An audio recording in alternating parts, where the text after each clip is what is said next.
Hello la team, j'espère que vous allez bien. Bienvenue dans le FAQ Paye ta carrière. On est là pour répondre aux questions que vous m'avez posées en DM du coup vendredi dans la boîte à questions.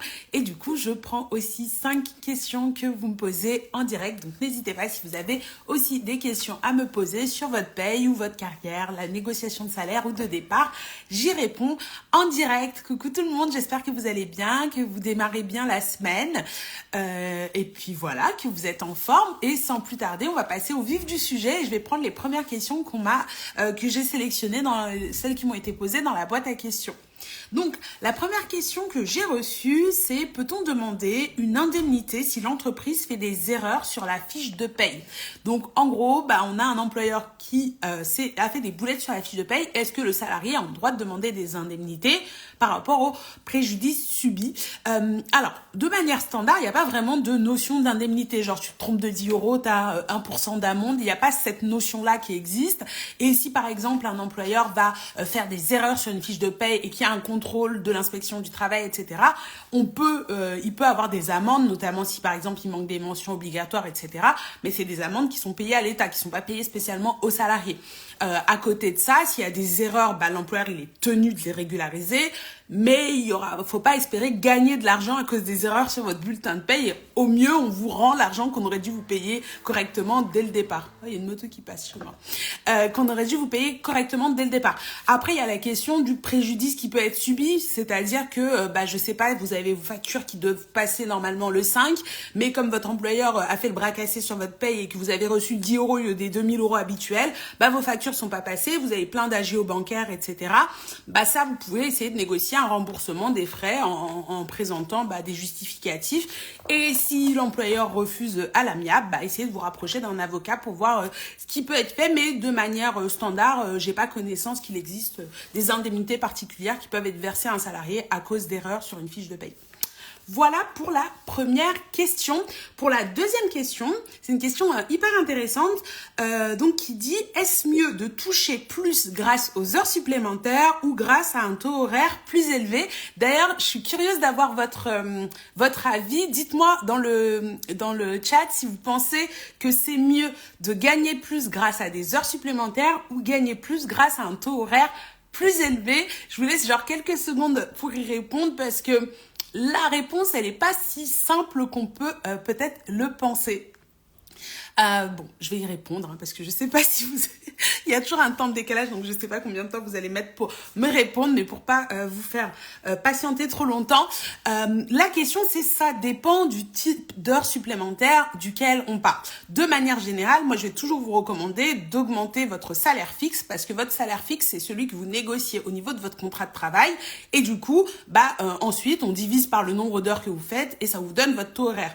Et donc, vous allez avoir un taux horaire plus important et celui-là, on ne pourra pas le baisser sans vous demander votre avis.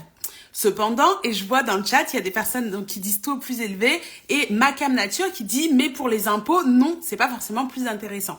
Effectivement, en ce moment, il y a un régime qui est intéressant sur les heures supplémentaires qui fait que jusqu'à 7 500 euros par an, vos heures supplémentaires sont exonérées d'impôts et il y a même aussi une réduction de cotisation salariale qui va s'appliquer sur les heures supplémentaires. Ce qui fait que pour 100 euros d'heures supplémentaires, je vais toucher plus en net dans ma poche que pour 100 euros de salaire fixe. Donc ça peut se révéler plus intéressant si ce que je recherche immédiatement, c'est d'avoir des sous dans ma poche. Par contre, moi, je ne vais pas conseiller si c'est des heures supplémentaires aléatoires. C'est-à-dire que dans mon contrat, je vais être à 35 heures et s'il y a un accroissement d'activité, mon employeur me demande de faire des heures sup, mais à tout moment, il peut arrêter de me demander de faire des heures sup et patatras, mon salaire repasse sur mes heures de salaire fixe et je peux avoir un gros manque à gagner. Il y a des personnes qui font 39 heures, 41 heures toutes les semaines. Si finalement, toutes ces heures supplémentaires que je fais, la différence, 5-6 heures supplémentaires toutes les semaines, en fait, elles sont jamais écrites dans mon contrat de travail, et que du jour au lendemain, l'employeur dit: finalement, on a moins d'activité, je te les fais plus. Ça fait une très grosse différence de salaire net dans mon budget, et ça, c'est vraiment pas sécurisé. Donc, même si les heures sup sont, entre guillemets, plus intéressantes financièrement, c'est pas sécure, donc moi, je le recommanderais pas. En revanche, pour quelqu'un qui va être au niveau contractuel dans son contrat de travail à 39 heures, à 40 heures, et donc les heures supplémentaires sont contractuellement inscrites dans le contrat de travail, ces heures supplémentaires, elles sont garanties, entre guillemets. L'employeur, il peut pas dire finalement, je te fais travailler 35 heures, je te paye pas les 4 heures en plus. Donc là, dans ces cas-là, ça va être plus intéressant, mais c'est un package, en fait. On peut pas choisir forcément le nombre d'heures supplémentaires qui va être intégré au contrat de travail. Donc la question, la réponse, elle est pas si simple, ça dépend, mais si vous négociez votre rémunération, moi j'aurais tendance à vous dire, négociez toujours la rémunération qui apparaît sur votre contrat de travail, comme ça elle sera garantie et ça vous permettra d'avoir le plus de sécurité possible et pas d'avoir de risque que du jour au lendemain on vous dise finalement on ne paye plus ça et d'avoir une grosse perte de salaire. Voilà pour la deuxième question. On passe à la question numéro 3. C'est quelqu'un qui me dit je suis actuellement donc en accident du travail et avec une rupture conventionnelle du coup qui est en cours. Quelles sont les fiches de paye à contrôler pour le calcul? Alors j'imagine que c'est pour calculer l'indemnité de rupture conventionnelle à laquelle la personne va avoir le droit, et donc il faut savoir que les salaires qui sont pris en compte pour calculer l'indemnité de rupture conventionnelle, ça va être les salaires précédant la date de l'arrêt de travail de la personne, et donc ça va être le plus favorable entre les 12 mois précédant la date de l'arrêt et les 3 mois précédant la date de l'arrêt. Donc on fait une moyenne du salaire des 12 mois, une moyenne du salaire des 3 mois, on prend le salaire le plus avantageux et c'est ça qui va servir de base de calcul pour l'intégrer dans le calcul de l'indemnité de rupture conventionnelle. Ensuite, cette indemnité de rupture conventionnelle, son calcul varie en fonction de votre secteur d'activité, en fonction de votre convention collective, mais au niveau du minimum légal, c'est au moins égal à l'indemnité de licenciement légal, et ça, c'est 1/4 de mois de salaire par année d'ancienneté dans les 10 premières années d'ancienneté, et au-delà, c'est 1/3 de mois de salaire par année d'ancienneté. Voilà, j'espère que je vous ai pas trop fait mal à la tête avec tous ces calculs, mais retenez qu'en gros, il faut tenir compte de la moyenne de vos salaires avant que vous soyez en accident de travail. Bien sûr, on va reconstituer en fait votre salaire. Vous n'allez pas repartir sur un salaire de maladie en fait. La question du coup numéro 4. C'est une personne qui nous dit qu'elle a eu un changement de direction. Est-ce que c'est possible qu'on puisse arrêter le 100% télétravail qu'elle a malgré le fait qu'il y ait une charte dans son contrat de travail? Alors, il faut savoir que toute modification substantielle, donc importante de votre contrat de travail, sera forcément soumise à votre accord. Donc, en gros, si dans ton contrat de travail, il y a écrit que tu es engagé en 100% télétravail pour exercer l'activité d'ingénieur de je sais pas quoi, etc., on ne peut pas modifier ces conditions de travail sans te faire signer un avenant, donc te proposer de signer un avenant auquel tu peux dire oui ou auquel tu peux dire non. Et du coup, si tu dis non, on peut pas te forcer à le faire. Le seul mot qui m'inquiète, c'est le mot charte. Est-ce que vraiment, au niveau de ton contrat, il y a une clause qui précise que toi, individuellement, tu es bien en 100% télétravail et c'est pas simplement le contrat qui fait référence à une charte, donc une charte qui touche toute l'entreprise et charte qui pourrait être modifiée. Si c'est le cas, là, ça peut être plus délicat, mais je suis pas spécialiste de ce domaine-là, donc je te recommande de te rapprocher d'un avocat spécialisé en droit du travail pour que justement il puisse analyser ton contrat en détail si tu as une proposition de ton employeur. Mais réellement, si c'est quelque chose qui est inscrit au niveau de ton contrat, ce qui va se passer, c'est que ton employeur va te demander de signer un avenant. Sache que tu n'as pas d'obligation à signer cet avenant pour modifier les règles de ton télétravail. Et tu peux tout à fait dire non. Et l'employeur devra continuer à respecter les termes du contrat que vous avez signé jusqu'à présent. Et donc, on passe à la 5e et dernière question. N'hésitez pas à utiliser la boîte à questions si vous avez des questions, vous aussi, ceux qui sont en direct. Je vais en prendre quelques-unes aussi. Donc il y a quelqu'un qui me dit mon CE me fait économiser 1 000 € par an. Comment savoir si une nouvelle boîte sera plus généreuse? C'est vrai que du coup les infos sur les CE c'est assez opaque, tant qu'on n'est pas dans la boîte on ne sait pas trop ce qu'il y a. Moi ce que je vais recommander en changement de poste, c'est tout simplement ces 1 000 € que tu économises, il va falloir que tu les négocies dans le salaire fixe que tu vas chercher à obtenir dans ta nouvelle boîte. généralement, quand on change de boîte, on prend un risque. Donc, ce risque, il va falloir le monnayer financièrement. Donc, moi, je vais jamais vous recommander sauf cas exceptionnel, de changer de boîte à salaire ISO, c'est-à-dire au même salaire. Je suis payé 35K, je vais pas quitter un CDI confortable avec des avantages et des inconvénients pour partir prendre un CDI à 35K dans la boîte suivante. Donc, pour être sûr que du coup je sache quel est le salaire minimum qui fait que c'est au moins aussi avantageux que ça, je vais convertir ces 1000 euros que ça me fait économiser en brut et je vais l'intégrer dans le package de salaire et considérer que ça fait partie de la rémunération aujourd'hui que je touche dans la boîte dans laquelle je suis actuellement. Et si la proposition de l'entreprise en face qui me fait une proposition de salaire au niveau du package de rémunération qu'ils vont me proposer, parce que les RH mettent en avant en fait les avantages qu'il va y avoir dans la boîte outre le salaire fixe, ils vont mettre en avant s'il y a des tickets restaurants, si il y a des avantages particuliers, un véhicule de fonction, etc. Et si je calcule aussi tout ce package, est-ce que il est supérieur à ce que j'ai actuellement? Et de cette façon, même si le CE est un peu moins avantageux, vu que j'ai l'argent en espèces sonnantes et trébuchantes, dans tous les cas, je suis pas perdant d'avoir changé de boîte. Par contre, si c'est vraiment le CE que j'adore et j'ai envie absolument d'avoir un CE, la seule manière d'avoir des infos sur est-ce que déjà il y a un CE et quels sont les avantages, ça va être de s'intéresser à la taille de l'entreprise, parce que en plus on dit CSE maintenant, ça fait longtemps, donc faut qu'on s'adapte.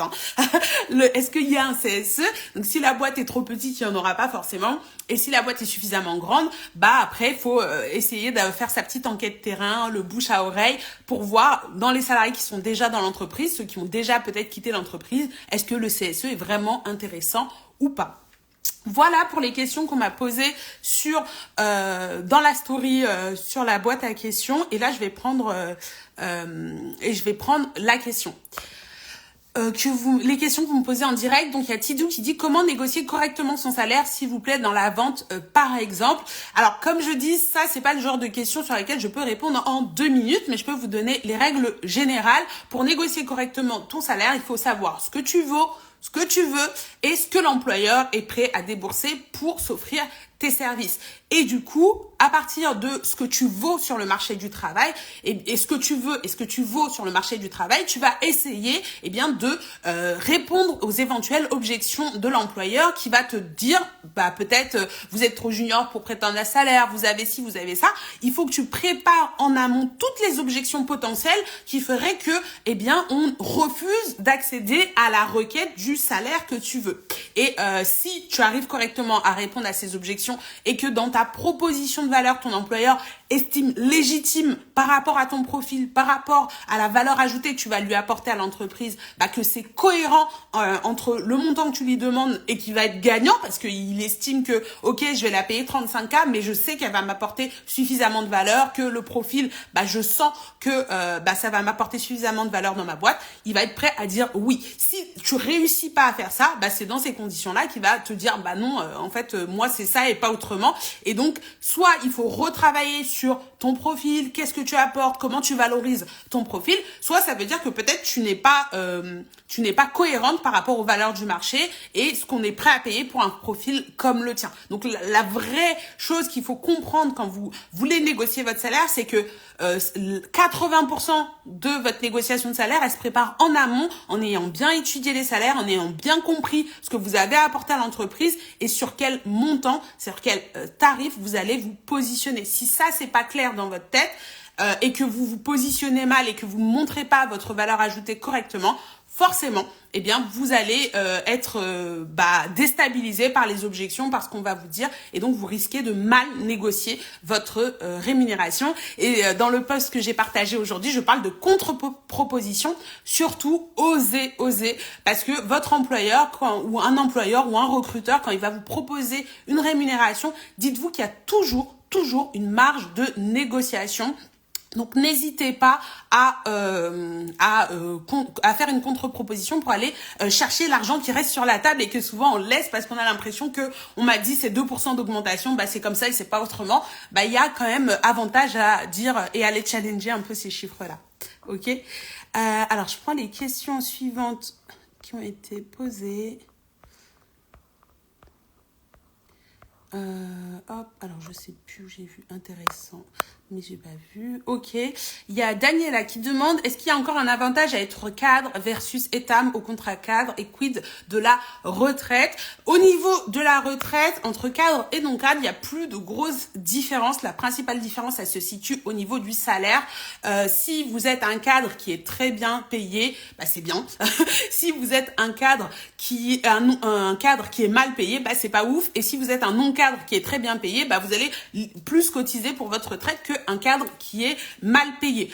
En revanche, attention, le contrat cadre, le statut cadre ne touche pas uniquement la retraite, ça a des impacts sur plein d'autres domaines, notamment des avantages que vous pouvez avoir au niveau de votre entreprise et qui vont être réservés aux cadres, ou d'autres avantages qui vont être réservés aux étam, d'autres qui vont être réservés aux non-cadres. Donc, en fonction de votre secteur d'activité, en fonction de votre convention collective, il faut regarder ce qu'il y a comme avantage et voir si c'est intéressant ou pas de passer cadre. Je peux pas vous donner une réponse générique. Il y a des endroits, si par exemple votre entreprise, elle est sur le légal, qu'il n'y a pas de convention particulière du tout, bah au niveau légal, il n'y a pas de gros avantages ou de grosses différences à être cadre ou non cadre. Par contre, il peut y avoir des accords d'entreprise, il peut y avoir des conventions collectives qui vont définir que quand vous êtes malade, bah si vous êtes cadre, bah c'est pendant 120 jours qu'on va vous maintenir le salaire, alors que quand vous êtes non cadre, c'est pendant 90 jours. Donc il y a plein de choses comme ça. Il faut aller décortiquer votre convention collective. On a une autre question de Dina qui dit « Bonjour, mon employeur a refusé ma demande de PTP. » Donc le PTP, pour ceux qui savent pas, c'est le projet de transition professionnelle. Peut-elle refuser de nouveau dans 9 mois? Normalement, elle ne peut pas. En fait, l'employeur, peut pas, même la première fois, c'est pas un refus, c'est un report qu'il peut donner en disant qu'en gros, ça va désorganiser ou qu'il y a trop de personnes en formation. Mais du coup, 9 mois après, théoriquement, il n'est plus en capacité de refuser ton départ en formation parce qu'il a eu 9 mois pour s'organiser de façon à ce que ton absence puisse être gérée autrement. Donc normalement, si c'est que ça qui bloque ton projet de transition professionnelle, tu devrais être en capacité de pouvoir concrétiser les choses. Alors, Tidou qui demande comment on calcule les congés payés, s'il vous plaît. Je peux pas te donner une réponse en 2 minutes, malheureusement, Tidou. Les calculs des congés payés, le principe de base, c'est vraiment de se dire que tu as le droit à 30 jours ouvrables de congés par an. Après, il y a plein de cas particuliers, particulièrement si tu as des absences, pas des absences, si tu es présent. Mais si tu es là une année complète, tu as le droit à 30 jours de congés en jours ouvrables. Si les congés sont gérés en jours ouvrés dans ton entreprise, c'est 25 jours ouvrés. Et donc, ça donne que pour chaque mois travaillé, tu as 2,5 jours de congés payés par mois qui sont cumulés pour chaque mois de présence dans l'année, en sachant que bien sûr, les congés payés, la règle standard, en tout cas légale la plus courante, c'est que les congés ils se calculent de juin à mai. C'est pas de janvier à décembre dans la plupart des cas, même s'il y a certaines entreprises où ils calculent de janvier à décembre. Donc, faut se renseigner dans son entreprise pour savoir c'est quoi la période de congés payés. Et après, faut se dire pour chaque mois complet que je travaille, bah j'ai 2 jours et demi ou 2,08 qui se calculent. Non, t'inquiète pas, Tidou. C'est des questions intéressantes, mais c'est des questions effectivement complexes. Mais dès qu'on touche à la paye et la carrière, en général, faut rentrer dans du détail. Mais la règle générale, en tout cas, je te l'ai donnée pour les congés payés. Après, forcément, tu peux avoir des absences. Les absences n'impactent pas toutes pareil l'acquisition des congés payés. Et il y a eu plein de nouveautés et plein de choses qui ont changé. Dernière question du coup que je vais prendre, qui est celle de Daniela qui dit dans le contrat, une clause de non-concurrence dans un contrat, l'employeur peut-il décider de l'appliquer et de ne pas la payer sans l'accord du salarié? Merci beaucoup. Alors, il faut vraiment regarder les règles de la clause de non-concurrence, mais il y a une période pendant laquelle l'employeur peut dénoncer la clause de non-concurrence et donc dire que finalement, je lève la clause de non-concurrence, je ne te demande pas de ne pas aller travailler chez un concurrent, en échange, bah, je te paye pas l'indemnité qui est due pour que tu ne travailles pas chez un concurrent. Ça, c'est tout à fait possible. Par contre, il y a des délais à respecter, il y a des procédures à respecter. Si elles sont pas respectées, l'employeur peut avoir quand même à payer les choses. Donc, si tu as un doute sur une clause de non-concurrence sur ton contrat de travail, ce que je te recommande, c'est d'aller voir le professionnel de ça, qui est l'avocat, pour qu'il décortique est-ce que déjà la clause de non-concurrence, elle a été bien rédigée, est-ce qu'elle est valable et est-ce que l'employeur l'a dénoncée correctement pour se permettre de la lever sans ton accord. Mais oui, il n'y a pas forcément à demander l'accord du salarié quand il dit que finalement, il va pas t'empêcher d'aller à la concurrence et donc que il n'y a pas besoin de te payer. Voilà pour la dernière question que j'ai prise ce soir. Ça a été super sympa de vous avoir en live aujourd'hui. J'espère en tout cas que vous allez bien. Oui, les juristes aussi, hein, normalement c'est des professionnels du droit. Dans tous les cas, là je dis avocat parce que c'est le métier, on va dire de référence. Mais oui, il y a des juristes, il y a des avocats. Et vous avez aussi le service de renseignement en droit du travail, donc qui est rattaché à l'inspection du travail, qui est gratuit, qui est un service de l'État auquel vous pouvez poser toutes vos questions sur le droit du travail. Vous pouvez les contacter par mail, vous pouvez les contacter au téléphone et vous pouvez même prendre rendez-vous avec eux. Donc n'hésitez pas à taper sur Google service de renseignement en droit du travail. Et alors Maïlé, j'ai pas vu ta question, donc je sais pas, je l'ai pas vu passer. Mais du coup, effectivement, hésite pas de toute façon, une semaine sur deux, maintenant, avant je faisais chaque semaine, mais là je suis un peu fatiguée, donc je fais une semaine sur deux, je mets la boîte à questions dans la story Instagram, vous posez vos questions et je viens vous répondre le lundi suivant en live sur Instagram. Mais du coup, vu que j'ai vu que tu as posé ta question, Maïlé, je vais y répondre. Tu dis, est-ce qu'on peut prendre une personne lambda pour nous assister lors d'un rendez-vous pour une éventuelle rupture conventionnelle? Alors, je suis pas une spécialiste des personnes qui peuvent vous accompagner, mais à mon sens, non, c'est pas forcément une personne lambda. On peut demander les représentants du personnel. On peut demander aussi, s'il n'y a pas de représentant personnel dans l'entreprise, demander les représentants syndicaux. Vous avez aussi auprès donc de la DRITS de votre région la liste de tous les représentants syndicaux que vous pouvez contacter aussi pour vous aider, vous accompagner dans ce genre de procédure. Mais pour moi, les personnes, par exemple, externes à l'entreprise ou un salarié lambda, c'est pas toujours forcément autorisé pour vous accompagner dans un entretien de négociation de rupture conventionnelle avec un employeur. Voilà. Oui, Tidi dit aussi des salariés des fois. Bah alors je sais pas, mais pour moi c'était plus ceux qui ont vraiment une charge de représentation du personnel. Mais peut-être que s'il n'y a pas de représentant du personnel, c'est possible. Mais en tout cas, de toute façon, pour la rupture conventionnelle, il n'y a pas de règle absolue parce que c'est une négociation qui se fait à l'amiable, hein, la rupture conventionnelle. Donc on n'est pas dans un entretien de licenciement où c'est très cadré. Mais en tout cas, si vous pouvez échanger, que vous avez un entretien et que l'employeur est OK que vous veniez avec un collègue, il n'y a pas non plus d'interdiction pour que vous puissiez aller avec un collègue pour vous sentir rassuré, parce qu'on sait que des fois, il y a des situations qui peuvent être un peu tendues avec les patrons. Voilà. Ouais, tout à fait, nous dit Tidou, c'est différent, on est d'accord. Bah écoutez, je vous souhaite à toutes et à tous une excellente soirée et puis... Maïlé qui dit c'est une personne de ma famille en fait. Ouais, en tout cas si c'est externe à l'entreprise, je pense que l'employeur refusera. En général, c'est pas accepté. Donc faut voir parce que comme je te dis, une négociation de rupture conventionnelle c'est généralement une négociation à l'amiable avant tout. Donc peut-être que l'employeur, si c'est compliqué,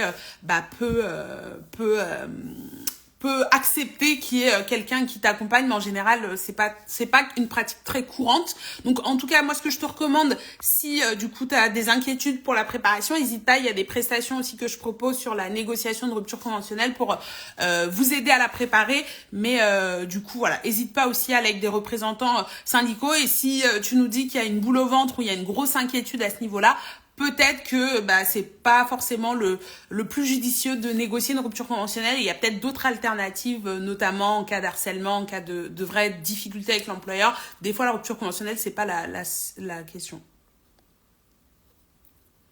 Coco qui nous dit une dernière question, s'il te plaît, désolé. Si on trouve un poste mieux payé et plus important, un poste à responsabilité, on peut démissionner immédiatement. Non, on peut pas démissionner immédiatement en France. En tant que salarié, on est tenu de respecter un délai de préavis. Donc, ce délai de préavis, il est variable en fonction de votre statut, en fonction de votre ancienneté dans l'entreprise, en fonction de votre convention collective. Donc, il faut regarder et le salarié est obligé de réaliser le préavis. S'il le fait pas, bah l'employeur il peut se retourner contre lui et demander le paiement de tous les jours, mois de non réalisés. Après voilà, faut voir si vous voulez prendre le pari ou pas, parce que votre employeur le fera ou pas, mais en tout cas il pourrait vous le demander. Et il y a Lubna qui est là et qui confirme, qui dit absolument il faut faire son préavis de démission. Merci Lubna. Eh bien, on arrive à la fin de ce live Paye ta carrière. Hello Aïssa, hello tout le monde. Il y aura le replay pour ceux qui ont raté les questions. Sinon, on se retrouve dans 2 semaines pour le prochain live FAQ Paye ta carrière. Et du coup, n'hésitez pas à passer dans la story pour laisser le vendredi prochain, du coup, pour laisser vos questions. Avec plaisir. Merci Lubna. Des bisous tout le monde. Passez une bonne soirée. À très vite. Ciao, ciao.